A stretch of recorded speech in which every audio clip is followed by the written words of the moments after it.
Nos encontramos en uno de los lugares más misteriosos del mundo.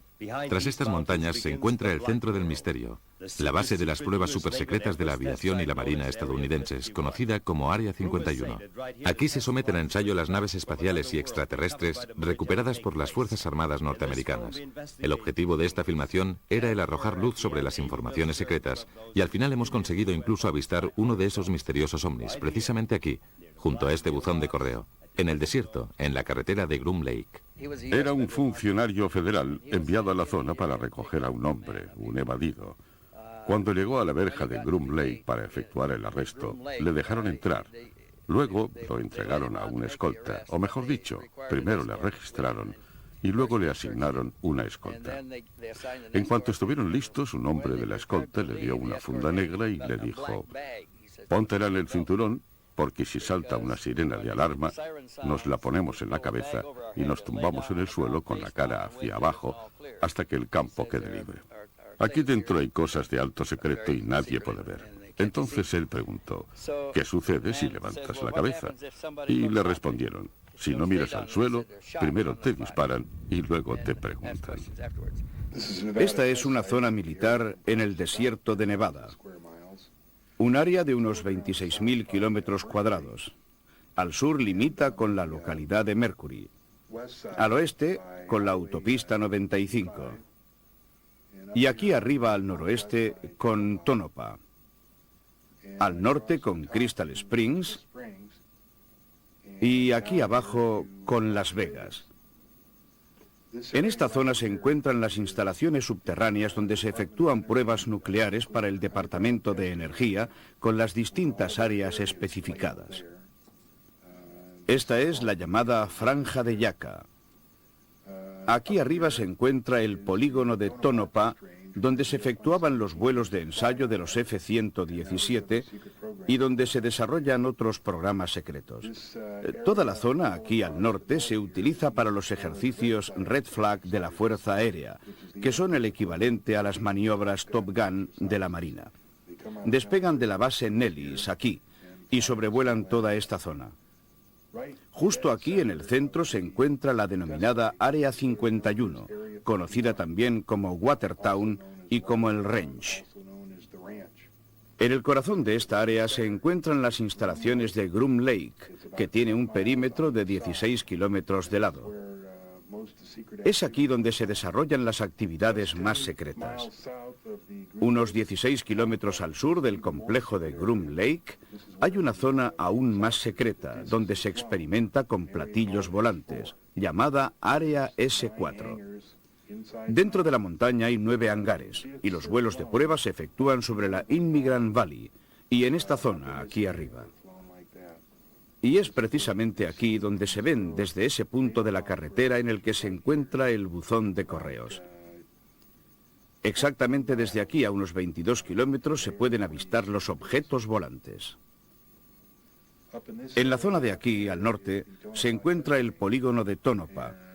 Y una de las personas que trabaja aquí, donde está este lago, un día vio abrirse una gran puerta en el lecho del río desecado. Y por la puerta salió un platillo volante. Cuando entré en el hangar,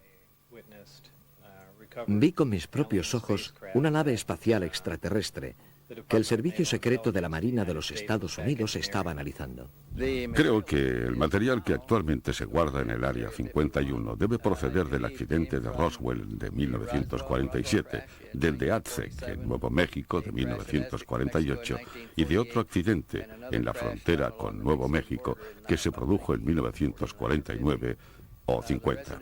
En un principio los restos fueron trasladados a Los Álamos y a otras zonas de Nuevo México bajo el control de la Comisión para la Energía Nuclear, siempre a instalaciones supersecretas. Pero se trataba de estructuras demasiado pequeñas, por lo que considero que la base principal se construyó en el Área 51 cuando finalizaron los trabajos de Groom Field sobre el lago desecado y convirtieron el área en una planta especial de investigación. Creo que transportaron al Área 51 todo el material, o al menos gran parte de cuanto se había recuperado, también en otros lugares para sus proyectos de investigación. El cambio se produjo en 1947 o 48, probablemente a inicios de 1948, cuando modificaron el campo con edificios e instalaciones para un hábitat en atmósfera controlada adecuado para los huéspedes extraterrestres. Al menos esto supongo, y con nuevos laboratorios de investigación. Y desde entonces han seguido realizando continuos trabajos de ampliación y reestructuración. ¿Es verdad que usted ha recibido confirmaciones por parte de fuentes militares? Sí, pero no de un militar, sino de un civil, que ha dirigido una serie de importantes programas militares de investigación aquí, en Nevada. Programas de altísimo nivel y con el grado máximo de reserva. Pertenece a una familia muy apreciada en Nevada y es absolutamente digno de crédito. Él ha confirmado que la tecnología extraterrestre está aquí, en Nevada, desde los primeros años 50, incluso desde antes de la construcción de la base de Groom Lake. Es más, una de las razones por las cuales se construyó Groom Lake fue para estudiar esta tecnología extraterrestre. Me ha dicho que durante años mantuvieron en su poder a un extraterrestre vivo, con el cual al principio tuvieron problemas de comunicación que, sin embargo, al final lograron superar. Por desgracia, el testigo se muestra esquivo, teme por su familia, pero ha aceptado proporcionar una declaración grabada en cassette, que no obstante podrá difundirse únicamente después de su muerte. Cuando se haga pública, no solo podrá confirmar la tesis de Bob Lazar, sino que finalmente arrojará algo de luz sobre lo que los militares, nuestro gobierno, saben en relación con la presencia extraterrestre desde hace ya 45 años, incluido Roswell.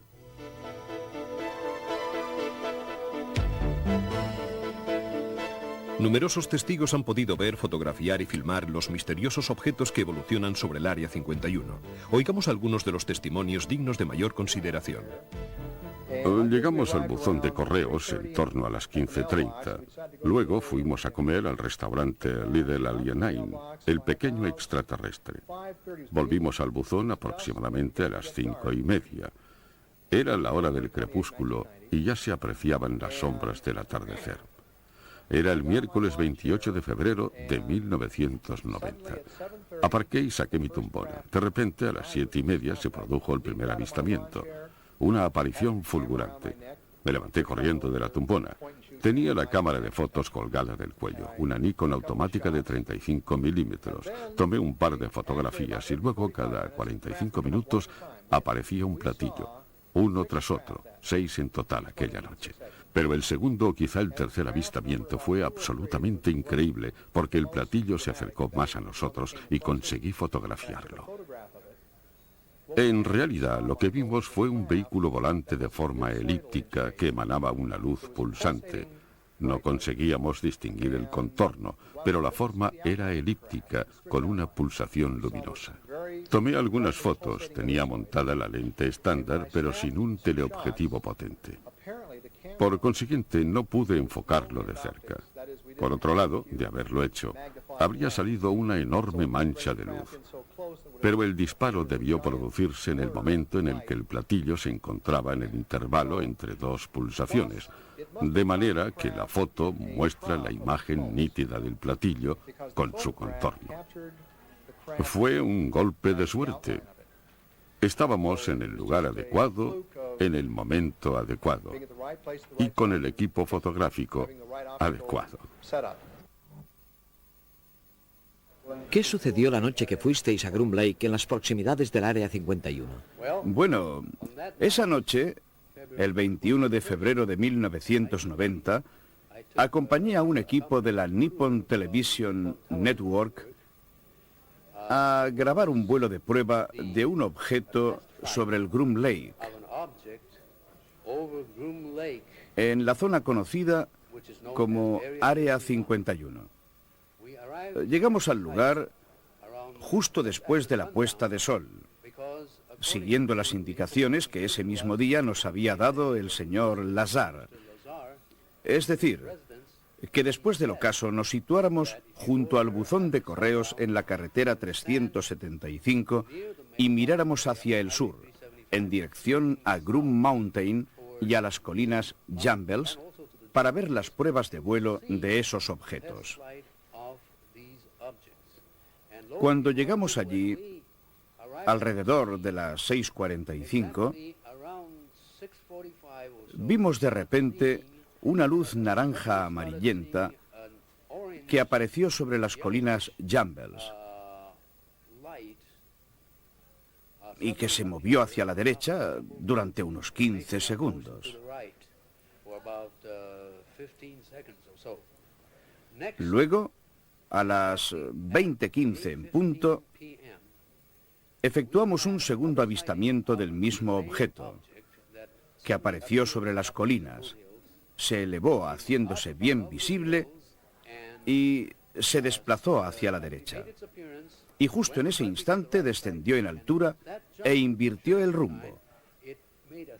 Yo estimé una pérdida de altura de unos 1.500 metros. Por consiguiente, una pérdida de altura y una súbita inversión de rumbo. No he visto en mi vida nada parecido. Y sin duda, se trataba de un vuelo de prueba de un objeto volador anómalo.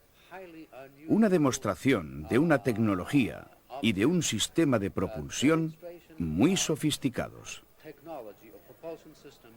No sabemos lo que era, pero sin duda, lo de aquella noche fue un auténtico ensayo de vuelo. Empecé a interesarme por la cuestión Área 51 el 26 de febrero de 1991, la fecha de mi primer viaje al lugar. Esa ha sido la ocasión en la que más cerca he estado de un platillo volante. Era la primera vez que veía un ovni. Estaba en el coche con un amigo y un objeto muy grande empezó a brillar justo encima de nuestro automóvil y a flotar a cerca de 1,5 kilómetros de nosotros, en medio del desierto. Salimos a toda prisa del coche y empezamos a correr y a unos cientos de metros delante de nosotros estaba ese objeto en forma de platillo, con un diámetro de unos 12 metros. Era algo así como un plato con una taza de té encima. Emanaba primero una fuerte luz en rojo anaranjada y luego de un amarillo muy brillante. De repente la luz se tornó tan fuerte que pensamos que el objeto estaba a punto de estallar, pero ascendió unos 70 metros y luego empezó a bajar oscilando como una hoja para volver a posarse en el suelo. Era un objeto absolutamente increíble. Yo estaba realmente entusiasmado, porque en toda mi vida no había visto nunca nada parecido. Al final sufrimos unas quemaduras en la cara, una ligera contaminación por radiaciones y fiebre alta durante 3 o 4 días, debida quizá a la exposición a las radiaciones. Tras ese viaje he vuelto al Área 51 40 o 50 veces, junto a cientos de personas. La concentración estaba prevista en un lugar llamado Rachel. La noticia la había dado una emisora de radio de Los Ángeles, y no fui yo el único al que le pareció interesante. En efecto, nos cruzamos con un nutrido grupo de personas en medio del desierto. Había un autobús turístico y puede que 24 coches perdidos en medio de la nada, en la más absoluta oscuridad. Llegamos a Rachel, donde permanecimos durante 3/4 de hora escuchando las conversaciones de la gente, con la sensación, sin embargo, de que el punto exacto lo habíamos pasado hacía 25 kilómetros. De manera que volvimos hacia atrás, nos detuvimos y empezamos a mirar alrededor, como hacían todos los demás, hasta que vimos el primer platillo volante. Vi en el cielo una estrella increíblemente luminosa y pregunté a John, ¿tú crees que se está moviendo? También los demás se habían dado cuenta. Y él me respondió, parece que sí. Y justo en ese instante cayó una especie de estrella fugaz que se dirigía directamente hacia las montañas, a unos 8 kilómetros de donde nos encontrábamos nosotros. Se detuvo, luego se movió un poco sobre las montañas, realizando unas maniobras que ningún tipo de avión habría podido realizar. Después pareció como si se bloqueara y empezó a bajar hacia el perfil de las montañas hasta que lo perdimos de vista. Pero esa noche veríamos más cosas extrañas. Mientras tanto, los pasajeros del autobús aplaudían como diciendo, lo hemos visto. Todos aplaudían y decían, ¿entonces existen? Y dado que se estaba haciendo tarde, aunque no era todavía medianoche, subieron de nuevo al autobús y se fueron. ¿Pudo distinguir algún detalle del objeto? No en esa ocasión. Nos encontrábamos justo en el lado opuesto del Gran Valle, a unos 25 o 30 kilómetros del lugar donde habíamos visto que el objeto descendía y volaba sobre el valle. Lo más impresionante sucedió una vez que casi todas las demás personas, incluidos los pasajeros del autobús, se habían marchado. Quedaban solo 3 coches y nosotros estábamos sentados entre ellos y mirábamos incrédulos ese objeto que realizaba extrañas maniobras al otro lado del valle y que se dirigía directamente hacia nosotros, avanzando casi a saltos, como si estuviera apuntando justo hacia nosotros. Sí, fue justo así. Venía de muy lejos y en línea recta. Había un coche al otro lado, justo a nuestra derecha, con la luz encendida. Estaban preparando unos bocadillos y por tanto no vieron nada. No, yo también creo que no. No pudieron ver nada porque los asientos estaban semibajados. Sí. Pensé que estarían durmiendo. Y nosotros, en cambio, estábamos absolutamente estupefactos. Yo estaba con la boca abierta mientras la luz se dirigía venía justo justo hacia hacia nosotros. Y luego, de repente, cruzó todo el valle en un instante y Se nos elevó y asustamos. luego se detuvo. Nos encontrábamos sentados en la camioneta y yo estaba mirando hacia arriba de esta manera. Aquella cosa se detuvo prácticamente sobre nuestras cabezas. Luego se encendió una luz en el disco y... Bueno, cuando llegó hasta nosotros y se detuvo, parecía como si la luz estuviera sobre la parte superior y conseguimos ver la silueta del disco. La forma era exactamente la de un platillo. Era absolutamente silencioso. No se oía ningún ruido mientras se encontraba sobre nosotros, digamos a unos 30 metros sobre nuestras cabezas. Y permaneció ahí varios segundos. Tanto es así que yo empecé a preocuparme. Nos podían ver y aterrizar. No sabía lo que podía suceder, así que empecé a sentir miedo. Y justo en ese momento el platillo se marchó hacia las montañas. Quiero decir, recorrió 8, 10, 15 kilómetros y en apenas un segundo estaba ya en la cresta de las montañas. Se paró y desapareció tras las cumbres. En la filmación se observa también que la cámara apunta hacia el cielo con un ángulo de aproximadamente 30 grados en dirección a Las Vegas, justo a la izquierda de la base. La cámara permaneció encendida sin que nadie la tocara durante alrededor de 45 minutos. Mientras hablaba con alguien, vi 3 naves. Una venía por la derecha y realizó un movimiento rapidísimo en herradura. Otra llegó por el ángulo superior derecho del visor y se observa que la nave probablemente está sufriendo un extraño efecto electromagnético. De hecho, la imagen se desenfoca debido al electromagnetismo del disco, que interfiere con la capa metálica que cubre la cinta. Luego el objeto realiza un looping, se bloquea y acelera hacia la derecha de 0 a 40.000 millas. Mientras, un tercer objeto surge del hiperespacio como de la nada y realiza un círculo que se distingue a cámara lenta, se torna discoidal y se mueve de nuevo lateralmente y desaparece de la pantalla de nuevo con una aceleración repentina de 0 a 60.000 kilómetros por hora. Lo último que se ve en la grabación es un primer plano desde una distancia de 10 kilómetros aproximadamente, tomado con un zoom de 12 pulgadas. La cámara apunta hacia el infinito y efectúa una aproximación de zoom sobre un objeto situado a gran distancia. Reproduce las distintas partes del objeto, pero en realidad lo que sucede es que de lejos se ven las pulsaciones del objeto y al acercarse el plano se ven como unas nubes delante del platillo. Pero se trata del campo de energía o del campo gravitatorio generados por el platillo al girar sobre sí mismo. Y por ello da la impresión de que hay unas nubes que se mueven por delante del vehículo volante. Luego se ve cómo la nave se desplaza, arriba a la derecha, se sale del plano y reaparece abajo a la izquierda. En ese momento pasé la cámara a una chica que se encontraba ahí junto al buzón de correos. Me metí en el coche y traté de perseguir ese objeto. Inmediatamente después, a casi 6 kilómetros después del desierto, un par de vehículos militares surgieron de repente, sin luces. Eran un todoterreno negro y una camioneta verde militar con tracción en las 4 ruedas. y se unieron a un tercer vehículo que estaba ahí. Luego encendieron todos los faros y lo iluminaron todo como si fuera de día. Bajé del coche y me amenazaron con sus armas. Me dijeron que me subiera de nuevo al coche y que me fuera. De lo contrario, me dispararían. Yo subí de nuevo al coche y me dispuse a volver, ya que debían de tener algún problema con esa nave. Quizá había aterrizado en una zona no militar en el centro de la TKV Valley. ¿Dónde está? ¿Dónde está? Se ha metido detrás de la montaña. Ahí está, ahí está. Sí, sigue grabando. Sí, está volando ahí arriba. Se ha parado ahí.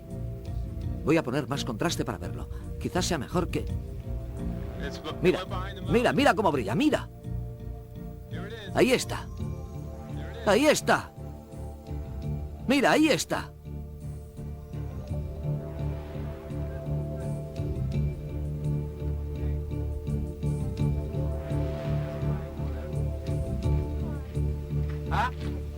Yeah, test flying it. It's going to continue to the next stop. There it is. Yeah, it's flying over there.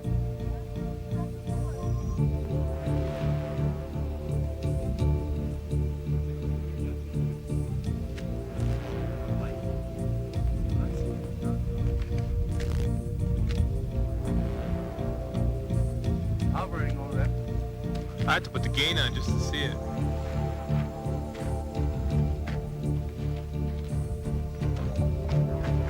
Boy, am I better. Right.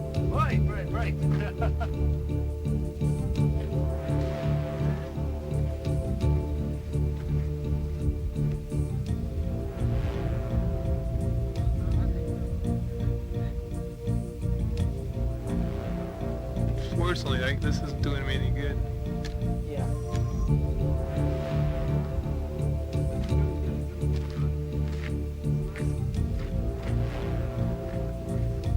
I think so.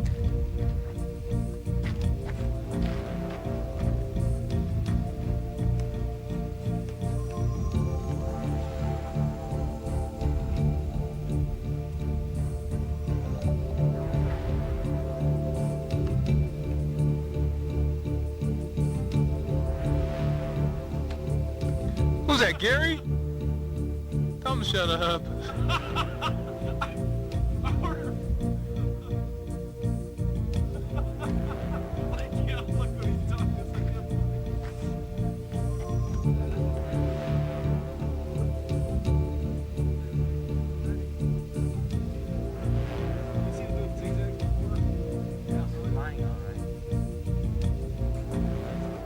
The UFO, which yet was filmed by the Japanese television crew that night, was analyzed by Nippon Television with the help of latest state-of-the-art computers. The result? It's definitely no conventional aircraft.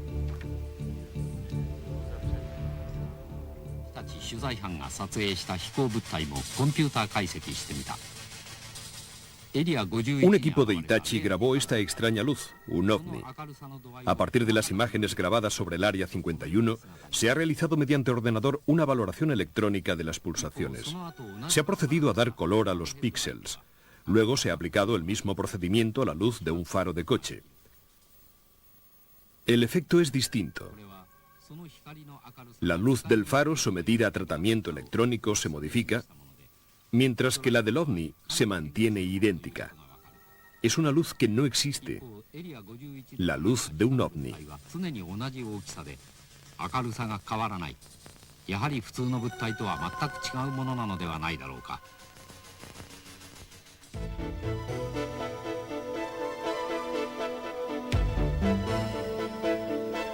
Querría subrayar que en el Área 51 existen 3 sistemas distintos de seguridad. Uno a lo largo del perímetro externo, otro interno y el servicio normal de seguridad militar, más los servicios de seguridad automatizados. Estamos hablando de la seguridad a lo largo del perímetro externo. La vigilancia del Área 51 corre a cargo de sociedades semiprivadas como la WOGNAP Corporation. Nosotros la llamamos WOGNAP SS por la forma en la que trabajan, aunque en realidad su nombre es WOGNAP Servicios de Seguridad. Son los encargados de la vigilancia del perímetro externo del Área 51. Y dado que se trata de una compañía semiprivada, no llevan ningún distintivo.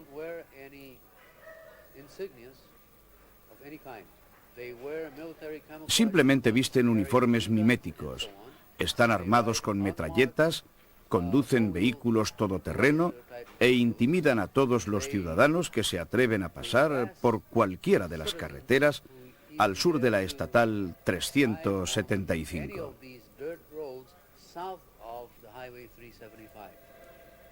Como ciudadanos tenemos pleno derecho a circular por esos lugares siempre y cuando no se sobrepasen las señales de prohibición. Nuestra vida corrió serio peligro por la acción de un helicóptero que efectuaba maniobras muy peligrosas cuando nos encontrábamos en terreno público el día 16 de mayo de 1991. Una parte del grupo, éramos 18 en total, se encontraba en 7 coches que avanzaban en columna. Volvíamos por la Groom Road después de haber fotografiado las señales de prohibición de acceso y nos dirigíamos hacia la estatal 375. De repente oímos un estruendo, como si un tren pasara sobre nuestras cabezas. Entonces miramos hacia afuera y vimos un helicóptero militar que había bajado hasta no más de 2 o 3 metros sobre nuestro coche. El objetivo era el de asustarnos, digamos que de disuasión. Durante los 15 o 16 minutos siguientes, tratamos de huir del helicóptero, que, como ya he dicho, carecía de distintivo alguno y que mantenía contacto directo con los todoterreno que nos habían seguido antes. En cualquier caso, tratábamos desesperadamente de salir de esa zona y fuimos perseguidos por el helicóptero durante 15 minutos. Hubo un momento en el que incluso el helicóptero viró y empezó a avanzar contra nosotros a la misma altura que nuestros coches para intimidarnos con maniobras ilegales. Maniobras que ponían en serio peligro nuestra vida. He podido entrevistar a varias personas que habían trabajado en la base de Groom Lake. Una de ellas participó en programas de alto secreto durante 12 de sus 30 años de servicio. Cuando nos conocimos, lo primero que le pregunté fue, ¿usted cree en los ovnis? Él me miró directamente a los ojos y me respondió, puedo afirmar con toda seguridad que los ovnis existen realmente. ¿Puede decirme algo más? Y él dijo, no, no puedo. Un año después, nos encontramos de nuevo para hablar de la actividad de Groom Lake y le volví a preguntar, bien, usted tendrá cierta idea de lo que sucede allí abajo. Y él respondió, mire, no puedo contarle nada hasta el 2025, pero tenemos cosas en el desierto de Nevada que serían la envidia incluso de George Lucas.